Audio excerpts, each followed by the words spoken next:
11ஆம் நூற்றாண்டைச் சேர்ந்த சோழர் கால செப்பேடுகள் நெதர்லாந்திலிருந்து இந்தியாவுக்கு திரும்பக் கொண்டு வரப்பட உள்ளதாக மே 16ஆம் தேதியன்று பிரதமர் நரேந்திர மோடி தெரிவித்தார். 21 பெரிய செப்பேடுகளையும் 3 சிறிய செப்பேடுகளையும் கொண்டுள்ள இவை சோழர்களின் பெருமையை பறைசாற்றுவதாக பிரதமர் மோடி தனது சமூக வலைதள பக்கத்தில் தெரிவித்துள்ளார்.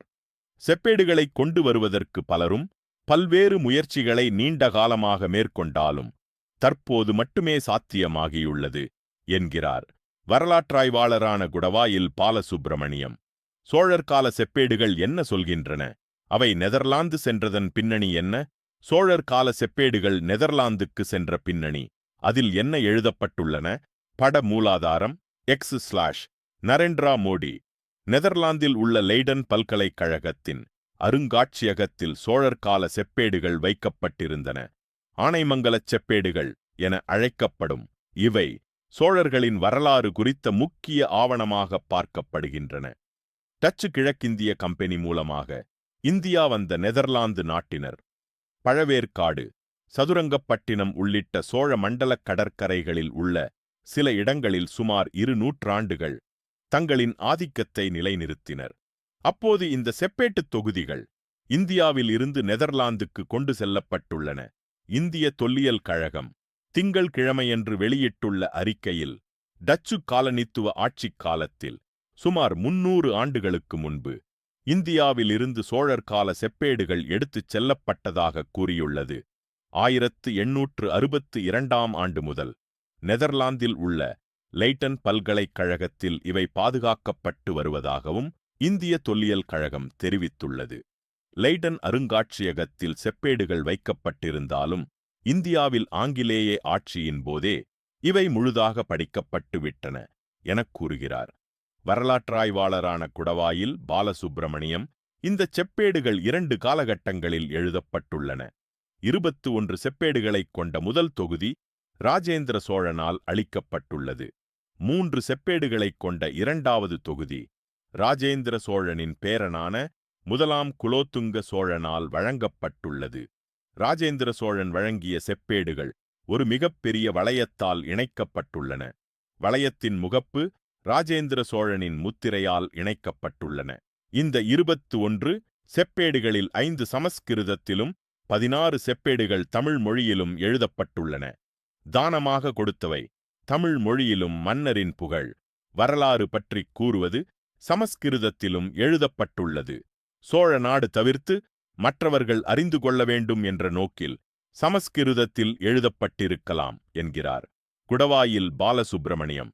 செப்பேடுகளில் உள்ள விவரங்கள் தென்னிந்திய கல்வெட்டு சாசனங்கள் என்ற புத்தகத்தில் இடம்பெற்றுள்ளன என அவர் குறிப்பிட்டார். சமஸ்கிருதத்தில் உள்ள செப்பேடுகள் சோழ மன்னர்களின் வம்சாவளியை குறிக்கிறது. தமிழ் மொழியில் எழுதப்பட்டுள்ள செப்பேடுகள் ராஜராஜ சோழன் ஆட்சியின் சாதனைகளை கூறுகிறது என்கிறார் அவர்.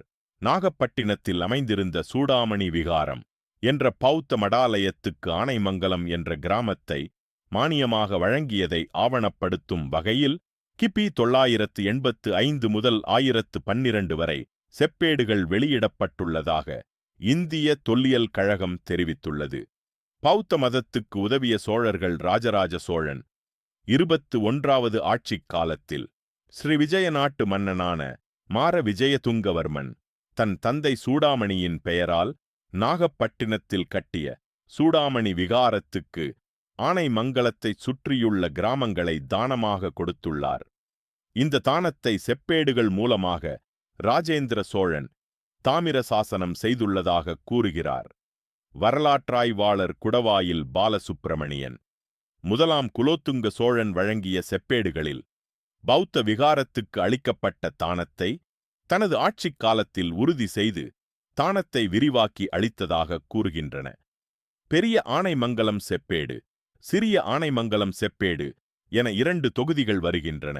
முதலாம் குலோத்துங்கன் காலத்து செப்பேடாக சிறிய ஆனைமங்கலம் செப்பேடு உள்ளது என்கிறார் குடவாயில் பாலசுப்பிரமணியன். சைவ மதத்துக்கு மட்டுமல்லாமல் பௌத்த மதத்துக்கும் அவர்கள் உதவி செய்துள்ளனர் என்பது முக்கியமானது. பௌத்த விகாரத்துக்கு ஆனைமங்கலம் என்ற ஊரையே தானமாக கொடுத்துள்ளனர் என்கிறார் அவர்.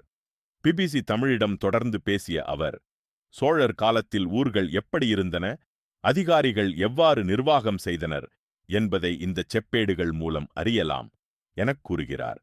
நீலகண்ட சாஸ்திரியின் சோழர்கள் நூல், சதாசிவ பண்டராத்தார் எழுதிய பிற்கால சோழர் சரித்திரம் புத்தகத்திலும் செப்பேடுகள் தொடர்பாக எழுதப்பட்டுள்ளதாகவும் குடவாயில் பாலசுப்பிரமணியன் தெரிவித்தார். இந்தியாவிலிருந்து சென்ற பின்னணி நெதர்லாந்துக்கு ஃப்ளாரன்சியஸ் கேம்பர் மூலமாக கொண்டு செல்லப்பட்ட செப்பேட்டுத் தொகுதிகள் குறித்த மேலதிக தகவல்களை பிபிசி தமிழிடம் விவரித்தார் இந்தியா பிரைட் அமைப்பின் இணை நிறுவனர் விஜயகுமார்.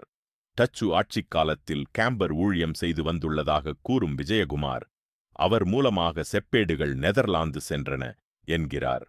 சோழர் கால செப்பேடுகளை கேம்பரின் வம்சாவளியினர் பாதுகாத்து வந்துள்ளனர்.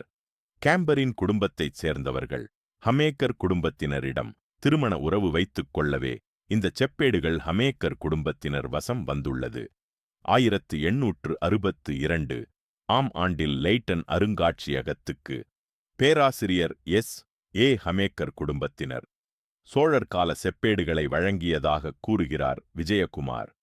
இவர் கடந்த 2012 ஆம் ஆண்டு முதல் நெதர்லாந்தில் உள்ள சோழர் கால செப்பேடுகளை இந்தியாவுக்கு கொண்டுவரும் முயற்சியில் பணியாற்றியவர்.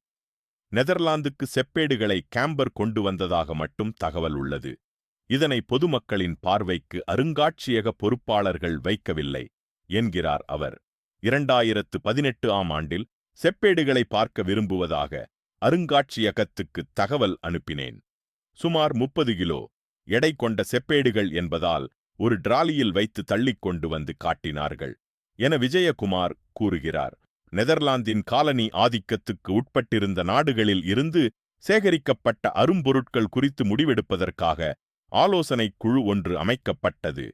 இக்குழு அளித்த பரிந்துரையின்படி நெதர்லாந்தில் உள்ள அருங்காட்சியகங்களில் குடியேற்ற நாடுகளின் கலைப்பொருட்கள் இடம்பெற்றிருந்தால், அவை உரிமையாளரின் சம்மதம் இல்லாமலோ சட்டவிரோதமாக கொண்டு வரப்பட்டிருந்தால் தொடர்புடைய நாடு அதை கோரினால் திரும்பத் தர வேண்டும் எனக் கூறியிருந்தது.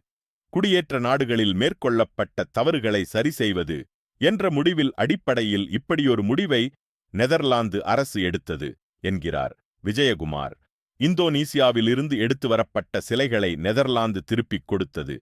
அதன் அடிப்படையில் சோழர்கால செப்பேடுகளை திரும்பப் பெறும் முயற்சிகள் தொடங்கின என்கிறார் அவர். செப்பேடுகளை இந்தியாவுக்கு கொண்டு வருவதற்கு பல்வேறு முயற்சிகளை இந்திய தொல்லியல் கழகம் மேற்கொண்டு வந்ததாக பிபிசி தமிழிடம் அதன் கல்வெட்டியல் பிரிவு இயக்குனர் முனிரத்தினம் ரெட்டி தெரிவித்தார். கடந்த சனிக்கிழமையன்று பிரதமர் நரேந்திர மோடியிடம் சோழர் கால செப்பேடுகளை நெதர்லாந்து அரசு ஒப்படைத்தது. செப்பேடுகள் எங்கு வைக்கப்படும்? இந்தச் செப்பேடுகள் இந்திய தொல்லியல் கழக அலுவலகத்தில் பாதுகாக்கப்படுவதற்கான வாய்ப்புகள் உள்ளதாக கூறுகிறார் இந்தியா பிரைட் அமைப்பின் விஜயகுமார். ஆனால் கங்கை கொண்ட சோழபுரத்தில் இவை வைக்கப்பட்டால் அதிகம் பேர் சென்று பார்ப்பார்கள் என அவர் தெரிவித்தார்.